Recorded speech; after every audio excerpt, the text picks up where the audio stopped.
Hi there, welcome to Zen English. My name is Harry and I will be a guest teacher here on Zen English. I have my own YouTube channel, Learn English with Harry, and you'll find a link in the description below.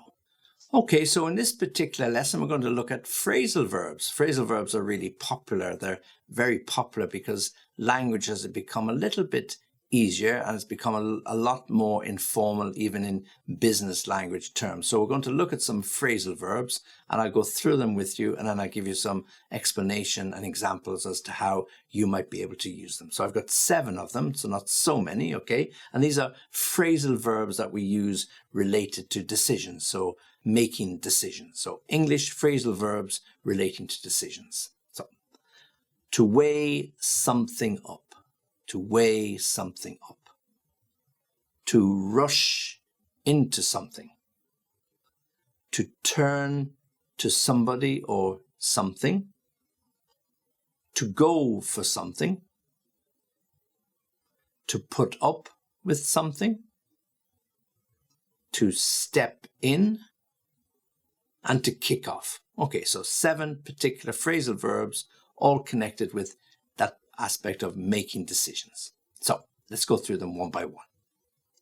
To weigh something up, so to weigh up. So when you weigh up something or to weigh something up, you're looking at it to see what your options are, okay? So for example, you get a job offer and you have to weigh up the benefits of getting or accepting that particular offer.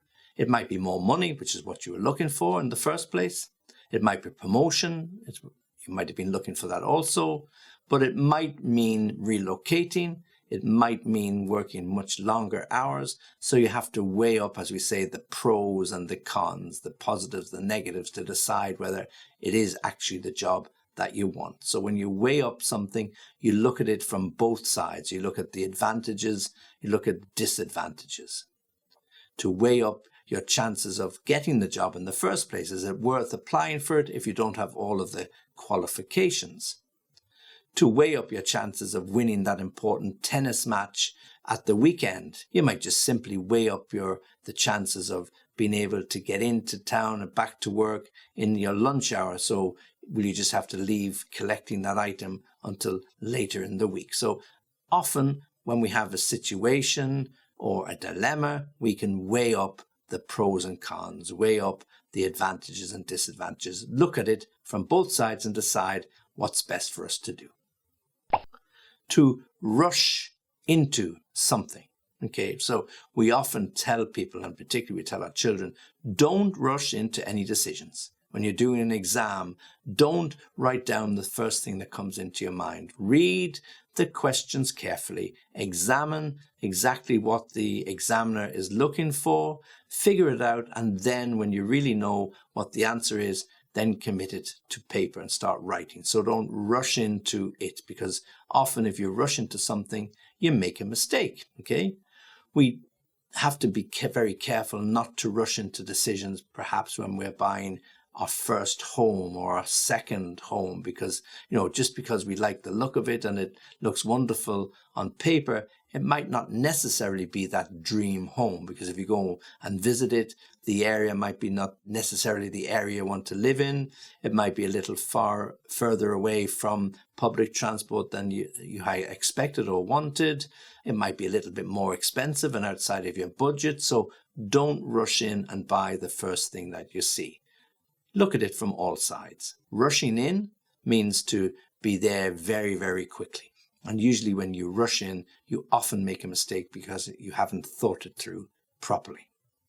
To turn to somebody or turn to something. Well, when we turn to something, we look for help.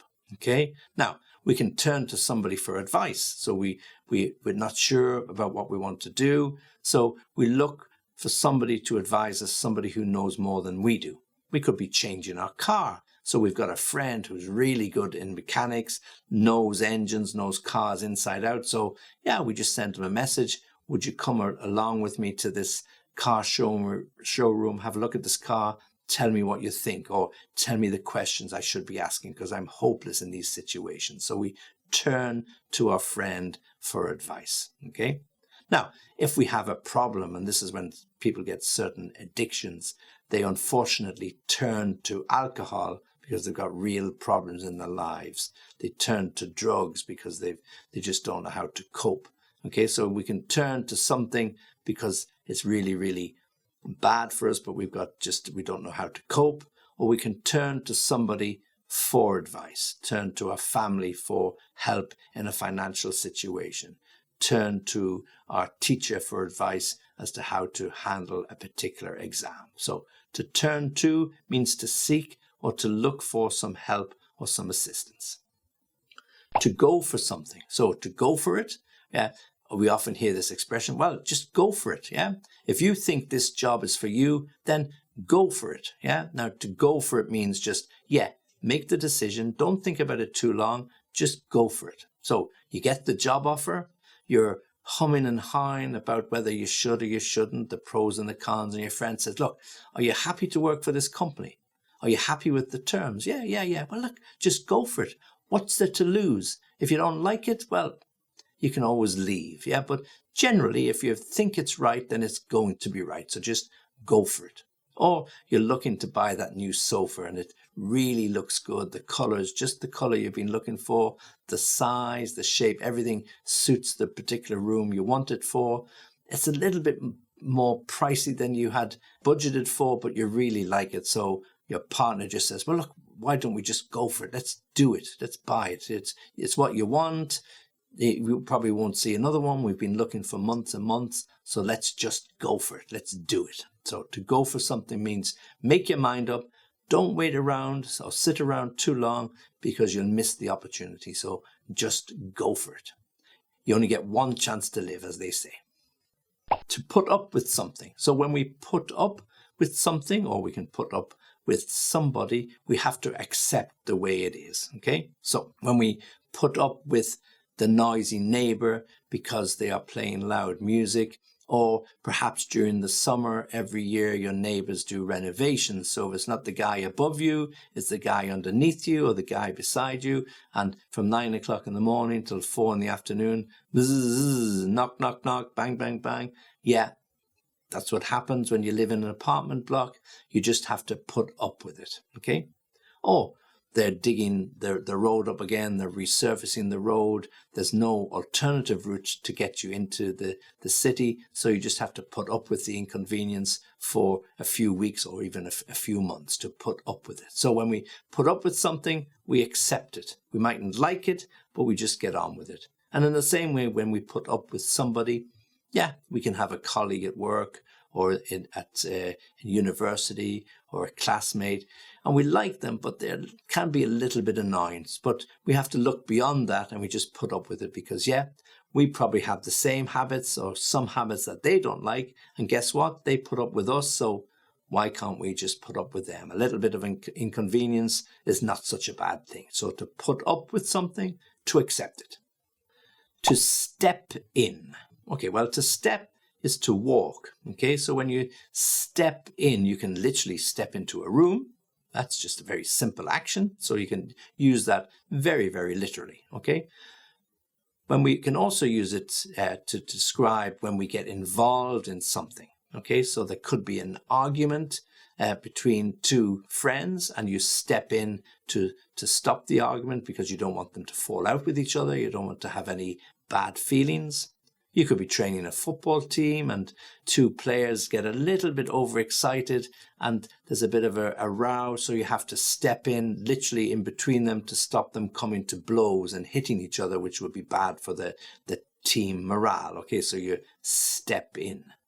Or indeed, one of your colleagues could be ill and your boss asks you to step in and do a little bit of overtime or to take up some of the work that they were doing, but they can't do it because they're out sick. So you gladly step into their place to help them. You could be teaching an extra class. You step in as a replacement.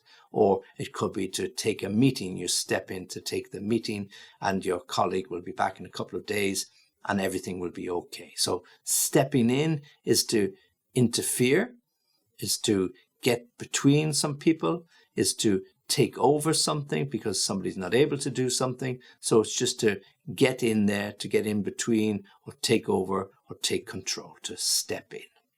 And then finally, to kick off. Okay, so when a meeting kicks off, then it starts. Okay, so we start a meeting.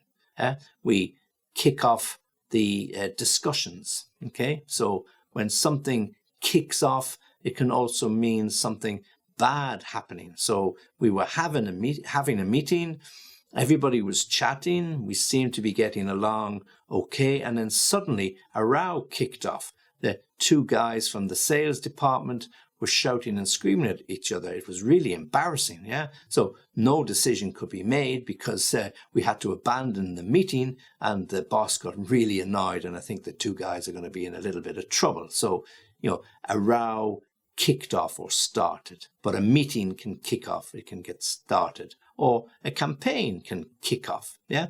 Or indeed, simply a football match. Okay, so there all are phrasal verbs related in some way to decisions. Try to practice them. Phrasal verbs can be a little bit complicated, so you have to practice well, you have to look at situations when you can use them, but they're very, very popular in all types of English these days, formal and informal. So try to use them. If not, listen to it again and get a little bit more practice. I really appreciate you joining me and listening and watching, and hopefully we'll catch up again soon.